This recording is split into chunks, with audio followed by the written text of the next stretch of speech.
5 litre पानी या तरल पेय का सेवन करें। यात्रा क्षेत्र में भोजन लेते समय निर्धारित खाद्य वस्तुओं का सेवन करें, जिनका विवरण श्राइन बोर्ड की वेबसाइट श्रीअमरनाथजीश्राइन.com पर उपलब्ध है।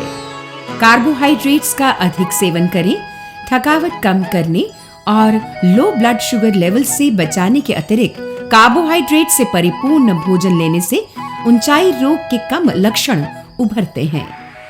यदि ऊंचाई रोग के लक्षण दिखाई दें तो तत्काल कम ऊंचाई पर नीचे उतर आए। ऊंचाई रोग के लक्षणों को नजरअंदाज ना करें। शराब, कैफीन वाले पेय और धूम्रपान से परहेज करें। बाल्टल, महागुनस, पिस्सू टॉप आदि अपेक्षाकृत ऊंचे पर्वतीय क्षेत्र में इन बातों का ध्यान रखना और भी जरूरी हो जाता है। यात्रियों से अपेक्षा की जाती है कि वो पड़ावों पर श्राइन बोर्ड द्वारा शिविरों में बनवाए गए शौचालयों आदि का उपयोग करें। पवित्र गुफा में बर्फानी बाबा के आगे प्रायः सूखे मेवे का प्रसाद चढ़ाया जाता है। यात्रियों को चाहिए कि वे पवित्र लिंगम या उसकी जगह को ना तो छुएं और ना ही कोई छेड़छाड़ करें।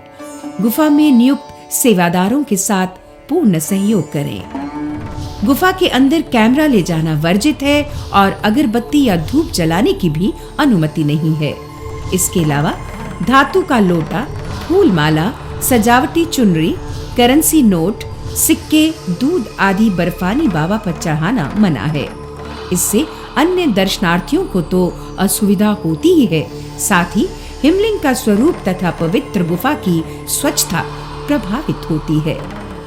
नगद चढ़ावा केवल श्राइन बोर्ड के दान पात्र में ही डालें।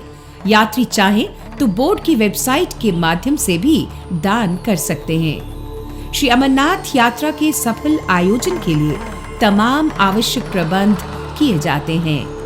श्राइन बोर्ड राज्य और केंद्र सरकार के सहयोग से यात्रियों की सुविधा के लिए स्वयं भी हर व्यवस्था करता है।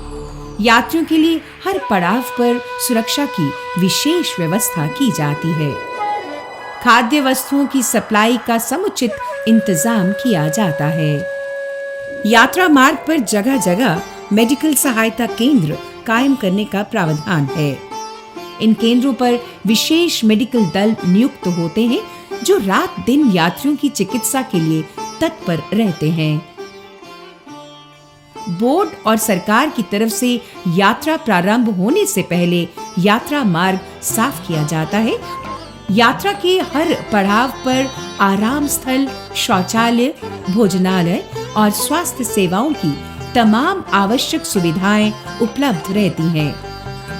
रात्रि विश्राम के लिए किराए पर तंबू, गद्दे भी निश्चित दरों पर मिल जाते हैं। श्री अमरनाथ जी की गुफा तक जाने के 2 मार्ग हैं। एक रास्ता पहलगाम से होते हुए गुफा तक पहुंचता है।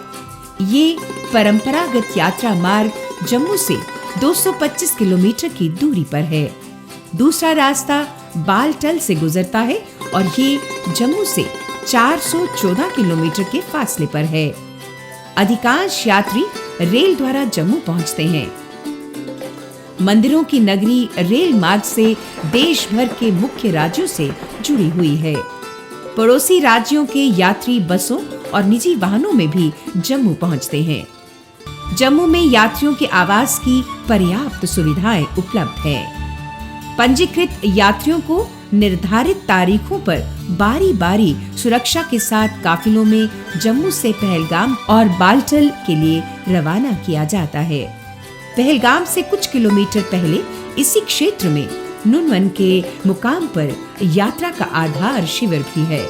7500 फुट की बुलंदी पर स्थित पहलगाम श्रीनगर से 96 किलोमीटर के फासले पर है। यहाँ बसों और टैक्सी द्वारा आसानी से पहुंचा जा सकता है। यहाँ किराए पर तंबू, पिट्ठू, मजदूर, घोड़े और पालकियां भी यात्रियों की सुविधा के लिए बोर्ड द्वारा निश्चित दरों पर मिल जाती हैं। यात्रियों से अनुरोध है कि वे पंजीकृत पिट्ठू, मजदूर, घोड़े और पालकी वालों की ही सेवाएं लें और उनके पहचान पत्र देख लें। ये सुविधा मार्ग के पड़ावों पर भी उपलब्ध है। यात्री नुनवन पहलगाम से बसों द्वारा चंदनवाड़ी पहुंचते हैं, जो पहलगाम से 16 किलोमीटर दूर 9,500 फुट की ऊंचाई पर स्थित एक मनोरम स्थल है। यहाँ एक्सेस कंट्रोल गेट पर पंजीकरण पत्र दिखाने के बाद ही यात्री शेषनाग के लिए यात्रा प्रारंभ कर सकते हैं। चंदनवाड़ी से शेषनाग 13 किलोमीटर के फासले पर है। ये सफर शीघ्र ही पिस्सू टॉप की कठिन चढ़ाई में परिवर्तित हो जाता है। यात्रियों और मजदूरों को पंक्तिबद्ध होकर चलना पड़ता है। ये मार्ग काफी दुर्गम है और खतरनाक मोड़ों से होकर गुजरता है। 11,500 फुट की ऊंचाई पर स्थित पिस्सू टॉप में तेज ठंडी हवाओं का सामना करना पड़ता है। यहाँ मौसम अकस्मात खराब होने की आशंका बनी रहती है। थोड़ा सुस्ताने के बाद यात्रियों का काफिला बाबा बर्फानी का जय घोष करते हुए तथा मार्ग में जोजीबल और नागाकोटी को पार करने के बाद शेषनाग पहुंचता है। शेषनाग समुद्र तल से 11,730 फुट की ऊंचाई पर स्थित श्री अमरनाथ यात्रा का पहला पड़ाव है। बर्फीले पहाड़ों से घिरी इसी नाम की एक मनोरम झील है, जो लिदर का उद्गम स्थान है। शेषनाग में ऑक्सीजन की कमी है। यहाँ कुछ यात्रियों को सांस लेने में कष्ट महसूस होता है। शेषनाग के आगे यात्रा बर्फ पर चलती है। यहाँ लगभग 5 किलोमीटर की कठिन चढ़ाई यात्रियों के दमखम की परीक्षा लेती दिखाई देती है। बावल पार करने के बाद यात्री यात्रा मार्ग के सबसे ऊंचे स्थान महागुण स्टॉप पर पहुंचते हैं, जो 14,500 फुट की ऊंचाई पर स्थित है। शेषनाग से पंचतरणी तक का मार्ग इस यात्रा का सबसे दुर्गम भाग है। यहाँ एक तरफ ऊंचे ऊंचे पहाड़ और दूसरी तरफ गहरे गड्ढे देखकर यात्रियों को रोमांच हो जाता है। रास्ता रपटीला होता है। ढलानदार रास्ते पर पोशपथरी और किलनार के बाद पंचतरणी का पड़ाव आता है, जो समुद्र तल से 12,729 फुट की बुलंदी पर स्थित है। यहाँ से श्री अमरनाथ जी की पवित्र गुफा मात्र 6 किलोमीटर की दूरी पर है। यहाँ भी शेषनाग की भांति यात्रियों के लिए समस्त आवश्यक सुविधाओं की व्यवस्था की जाती है। यात्री पंचतरणी में रात्रि विश्राम करते हैं और अगले दिन पवित्र गुफा के लिए रवाना होते हैं।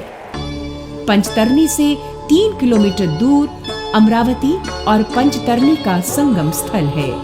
बालटल मार्ग से आने वाले यात्री भी इसी रास्ते से होकर पवित्र गुफा तक जाते हैं। बालटल और पहलगाम से यात्रियों को लेकर उड़ान भरने वाले हेलीकॉप्टर भी पंचतरणी में लैंड करते हैं।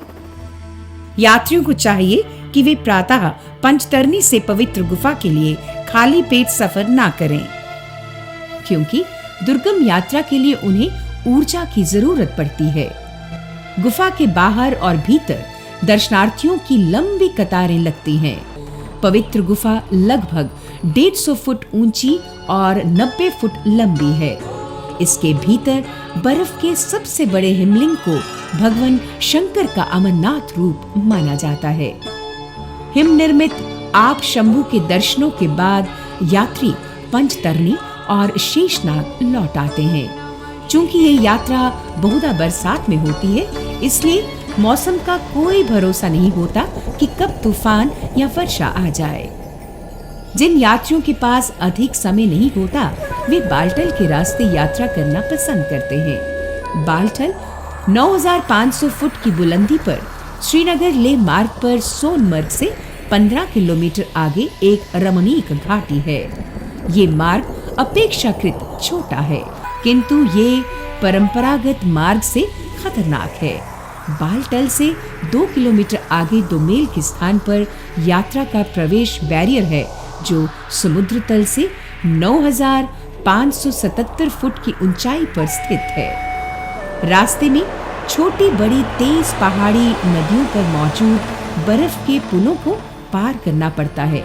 अलबत्ता इस मार्ग पर भी अब परंपरागत यात्रा मार्ग की तरह तमाम सुविधाओं की व्यवस्था की जाती है। यहाँ भी निश्चित दरों पर घोड़े, मजदूर और डांडिया पालकियां मिल जाती हैं। श्री अमरनाथ श्राइन बोर्ड और राज्य सरकार इस यात्रा को सुखद और सुविधापूर्ण बनाने के लिए कोई कसर बाकी नहीं रखते।